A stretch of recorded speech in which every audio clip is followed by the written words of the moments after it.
Agar siz 65 yoshdan oshgan bo'lsangiz yoki oilangizda ota-onangiz, buvingiz, bobongiz pensioner bo'lsa, bugungi ma'lumot sizga bevosita tegishli.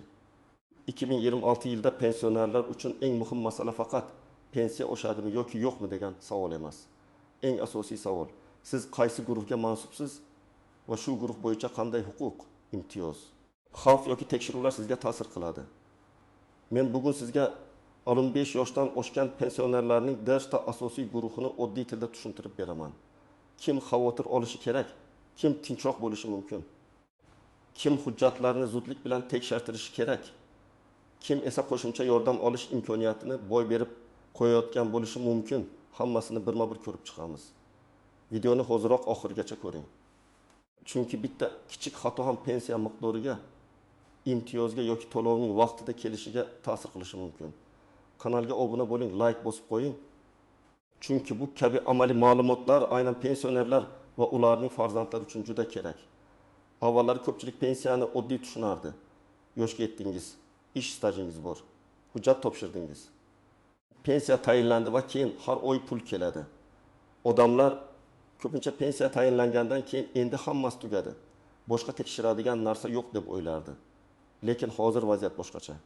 2026 yilga kelib pensiya tizimida biz asosiy e'tibor faqat yoshga emas, balki ma'lumotlarning to'g'riligiga, ish stajining tasdiqlanganiga, daromad manbalariga, ishlayotgan yoki ishlamayotgan holatga, nogironlik, yolg'iz yashash, kam ta'minlanganlik, parvarishga muhtojlik kabi ijtimoiy holatlarga ham qaratiladi. Oddiy qilib aytsam, endi pensioner deganda bitta umumiy toifa emas, bir nechta turli holatdagi odamlar tushuniladi.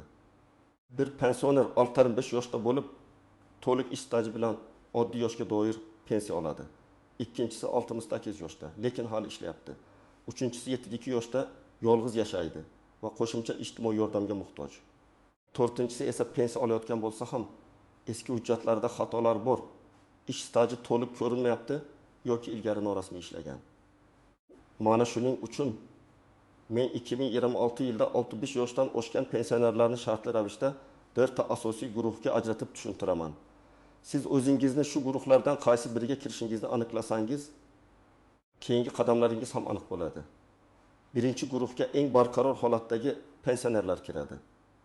Bular 65 yoshdan oshgan, yoshga doir pensiyasi tayinlangan, ish staji rasmiy hujjatlar bilan tasdiqlangan. Pensiya miqdori to'g'ri hisoblangan va hozirda pensiya olishda muammo yo'q bo'lgan fuqarolardir. Bu guruhdagi odamlar odatda eng kam xavf ostida bo'ladi. Masalan, erkak kishi 36 yoshda, 35 rasmiy ishlagan. Mehnat daftarchasida barcha yozuvlar bor. Ish joylarida ma'lumotlar saqlangan. Pensiya tayinlangandan beri muntazam pensiyasini olib kelmoqda.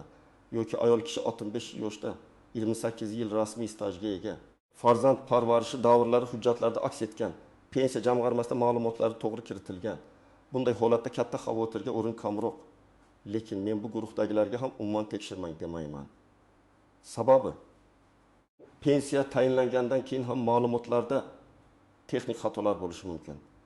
Masalan, familiya nikohdan oldingi va keyingi holatda boshqacha yozilgan bo'lishi mumkin.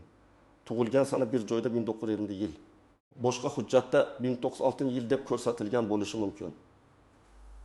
Ish joyi nomi o'zgargan, korxona yopilgan yoki arxivga topshirilgan bo'lishi mumkin.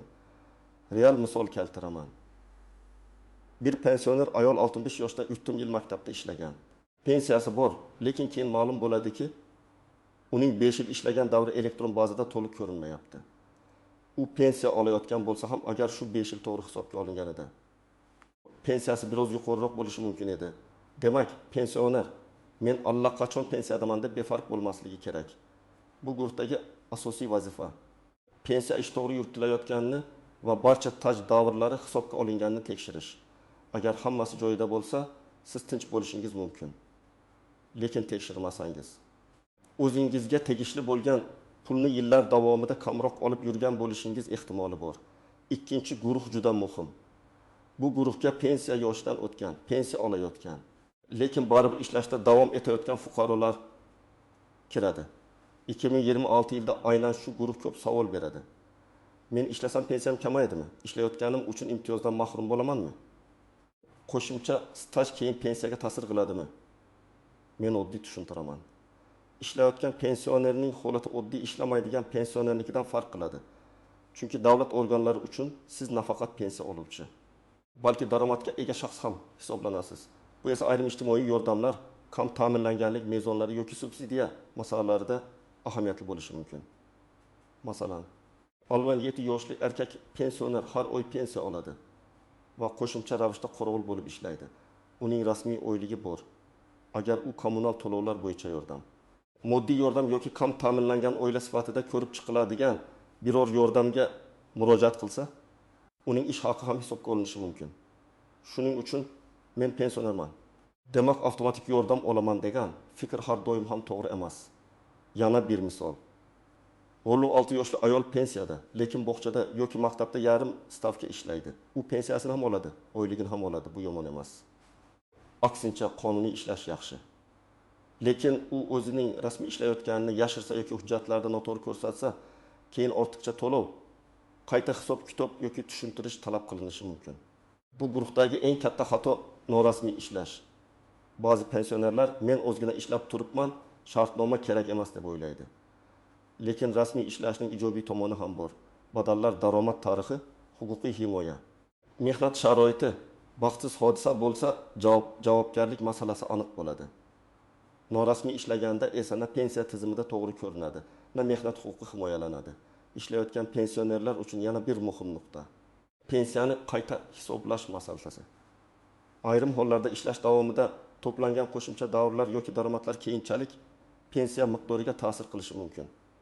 Lekin bu avtomatik bo'ladimi yoki ariza bilanmi? Qaysi tartibda va qaysi muddatda amalga oshiriladi? Buni albatta pensiya jamg'armasi yoki rasmiy elektron xizmatlar orqali aniqlash kerak. Men doim shuni aytaman, eshitdim degan gap bilan emas, rasmiy javob bilan harakat qiling. 3-guruh eng e'tibor talab qiladigan guruh. Bu guruhga 65 yoshdan oshgan va oddiy pensiyadan tashqari qo'shimcha ijtimoiy himoyaga muhtoj bo'lgan fuqarolar kiradi. Masalan, nogironligi bor pensionerlar, yolg'iz yashovchi keksalar, doimiy parvarishga muhtojlar, kam ta'minlangan oilada yashovchi pensionerlar, 80 yoshdan oshganlar, boquvchisini yo'qotgan yoki alohida ijtimoiy maqomga ega bo'lgan fuqarolar. Bu guruhdagi eng katta muammo shundaki, ko'pchilik o'z huquqini bilmaydi. Pensioner pensiyasini oladi, lekin qo'shimcha yordam, parvarish, uyga borib xizmat ko'rsatish, dori-darmon bo'yicha yengillik, kommunal yordam, mahalla orqali moddiy yordam kabi imkoniyatlar bor yo'qligini so'ramaydi. Masalan, 78 yoshli onaxon yolg'iz yashaydi. Farzandlari boshqa viloyatda yoki chet elda. U har oy pensiya oladi, lekin sog'lig'i yomon, bozorga borishi qiyin, dorilar qimmat. Agar u mahallaga, ijtimoiy xodimga yoki tegishli idoraga murojaat qilmasa, tayzim uni ko'rmay qolishi mumkin. Natijada u faqat pensiya bilan yashaydi. Aslida esa unga qo'shimcha ijtimoiy ko'mak kerak bo'lishi mumkin. Yana bir misol, 70 yoshli erkak pensionerda nogironlik bor. U pensiya oladi. Lekin nogironlik maqomi bo'yicha ayrim imtiyozlar, reabilitatsiya vositalari, tibbiy xizmatlar yoki ijtimoiy yordamlar haqida to'liq bilmaydi. Farzandlari otam pensiya olyapti-ku deb o'ylaydi. Lekin pensiya bilan ijtimoiy himoya bir xil narsa emas. Pensiya bu mehnat staji yoki qonuniy asos bo'yicha beriladigan to'lov. Ijtimoiy yordam esa insonning hozirgi ehtiyoji, sog'lig'i, yolg'izligi, daromadi va yashash sharoitiga qarab ko'riladi. Bu guruhda yana bir nozik masala bor, oiladagi daromad. Agar pensioner farzandi bilan bir uyda ro'yxatda tursa, yordam masalasi ko'rilganda oila tarkibi va daromadlar hisobga olinishi mumkin. Ba'zan pensioner amalda yolg'iz yashaydi, lekin hujjatda farzandi bilan birga ko'rsatilgan bo'ladi. Yoki aksincha farzandi ro'yxatda boshqa joyda, lekin amalda pensioner bilan yashaydi. Mana shunday tafovutlar yordam tayinlashda muammo chiqarishi mumkin. Shuning uchun qo'shimcha himoyaga muhtoj pensionerlar uchun birinchi vazifa o'z holatini hujjatlarda to'g'ri aks ettirish. Yolg'iz yashaysizmi? Parvarishga muhtojmisiz? Nogironlik bormi? Daromadingiz yetmayaptimi? Dori xarajatlari ko'pmi? Bularning barchasini og'zaki emas, hujjat bilan tasdiqlash kerak. 4-guruh eng ehtiyot bo'lishi kerak bo'lgan guruh. Men bu guruhni xavf guruhi deb atayman. Bu yerga hujjatlarda kamchilik bo'lgan, ish staji to'liq tasdiqlanmagan, pensiya hisobida shubhali davrlar bor, chet elda ishlagan davrlarni tasdiqlay olmayotgan, eski mehnat daftarchasi yo'qolgan, familiya yoki tug'ilgan sana hujjatlarda turlicha yozilgan, ortiqcha to'lov yuzaga kelgan bo'lishi mumkin bo'lgan pensionerlar kiradi. Bu guruhdagi odamlar pensiya olayotgan bo'lishi mumkin. Lekin ularning pensiya ishi zaif joylarga ega.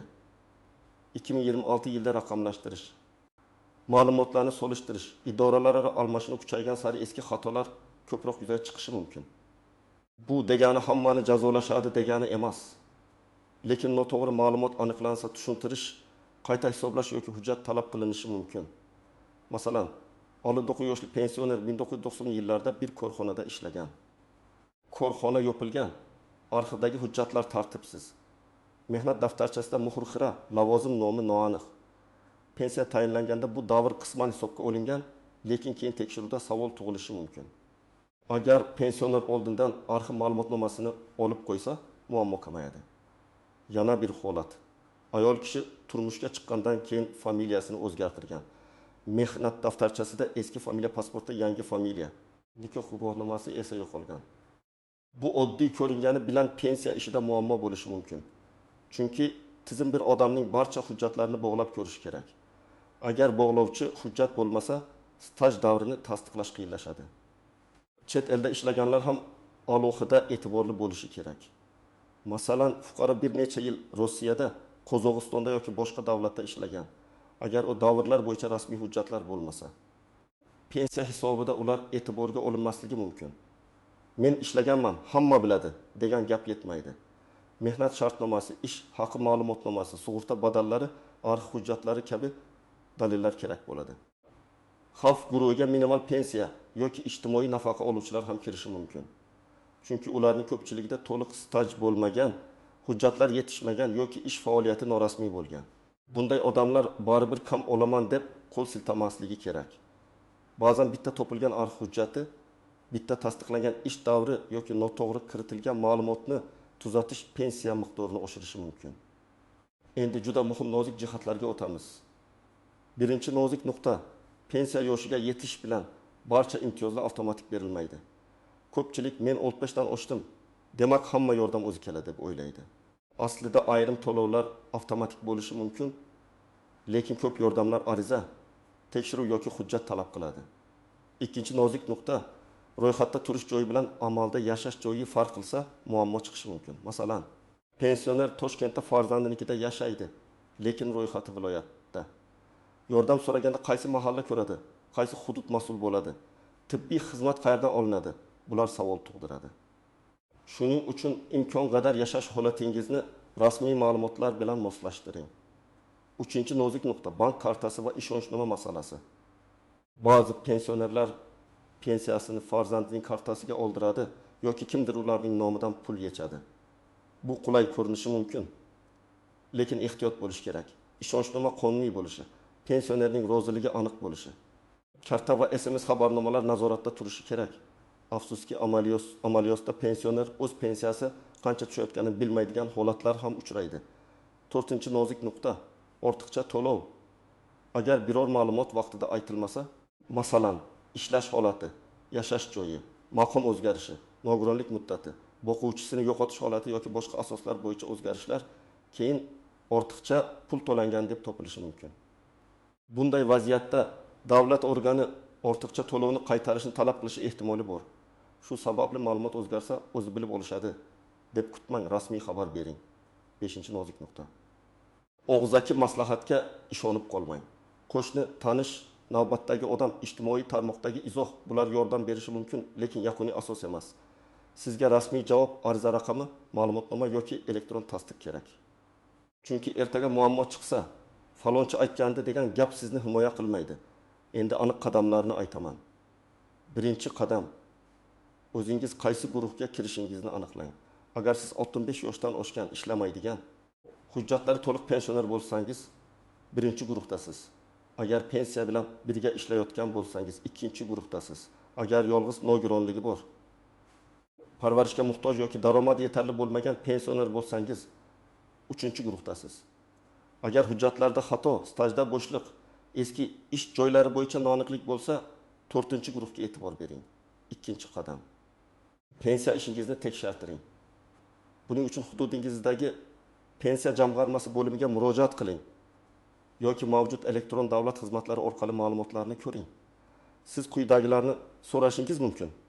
Pensiyam qanday staj asosida hisoblangan? Qaysi ish davrlari kiritilgan? Qaysi davrlar kiritilmagan? Pensiya miqdoriga ta'sir qiluvchi ma'lumotlar to'g'rimi? 3-qadam. Asosiy hujjatlarni yig'ib qo'ying. Pasport yoki ID karta, pensiya guvohnomasi, mehnat daftarchasi, arxiv ma'lumotnomalari, nikoh yoki ajrim haqidagi guvohnoma, familiya o'zgarganini tasdiqlovchi hujjatlar, nogironlik bo'yicha hujjatlar, tibbiy xulosalar, bank rekvizitlari, yashash joyi bo'yicha ma'lumotlar, bularning nusxasi alohida papkada tursin. Farzandlar ham ota-onasining hujjatlari qayerda ekanini bilib qo'ysin.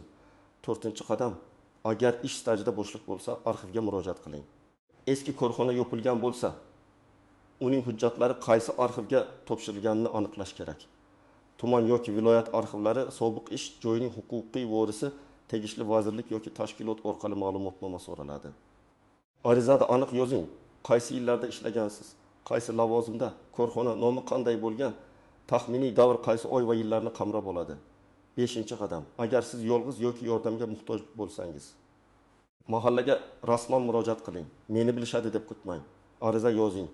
Unda yashash sharoitingiz, daromadingiz, sog'lig'ingiz, parvarishga ehtiyojingiz, dori xarajatlaringizga ehtiyojingiz ko'rsatib, agar tibbiy hujjat bo'lsa, ilova qiling. Agar farzandlaringiz uzoqda bo'lsa yoki yordam bera olmasa, bu holatni ham tushuntiring. 6-qadam.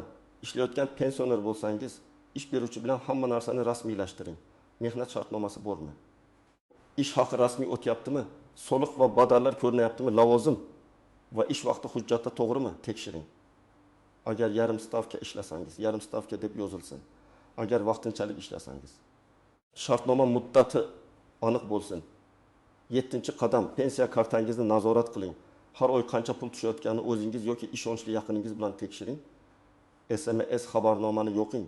Agar pul kamayib qolsa, kechiksa yoki noma'lum yechim bo'lsa, darhol bank va pensiya jamg'armasiga murojaat qiling. Pul masalasida uyalmang. Bu sizning qonuniy haqqingiz. 8-qadam. Har qanday murojaatni yozma yoki elektron tarzda qiling. Ariza topshirsangiz, qabul qilinganini tasdiqlovchi raqam yoki nutqa oling. Elektron murojaat qilsangiz, skrinshot yoki ariza raqamini saqlang. Telefon orqali aytilgan gapni ham keyin yozma tasdiqlashga harakat qiling. Bu sizni keraksiz sarsonlikdan himoya qiladi. Demak, 2026 yilda 65 yoshdan oshgan pensionerlar uchun eng muhim narsa o'z guruhini bilish. 1-guruh. Hujjatlari to'liq, barqaror pensiya oluvchilar. 2-guruh. Pensiya bilan birga ishlayotganlar. 3-guruh. Qo'shimcha ijtimoiy himoyaga muhtojlar. 4-guruh. Hujjat, staj yoki ma'lumotlarida xavf bo'lganlar. Men sizga maslahatimni aniq aytaman. Pensiya tayinlangan bo'lsa ham hujjatlaringizni bir marta tekshirtiring. Agar ota-onangiz pensioner bo'lsa, ularga yordam bering. Ko'p pensionerlar o'z huquqini bilmagani uchun kamroq pul oladi, yordam so'ramaydi yoki oddiy hujjat xatosi sabab sarson bo'ladi. Siz qaysi guruhga kirasiz? Pensiyangiz, stajingiz yoki hujjatlaringiz bo'yicha savolingiz bormi? Izohlarda yozib qoldiring. Video foydali bo'lgan bo'lsa, like bosing, yaqinlaringizga ulashing va kanalga obuna bo'ling. Keyingi videolarda pensiya, imtiyozlar va ijtimoiy yordamlar bo'yicha yana aniq amaliy ma'lumotlarni tushuntirib beraman.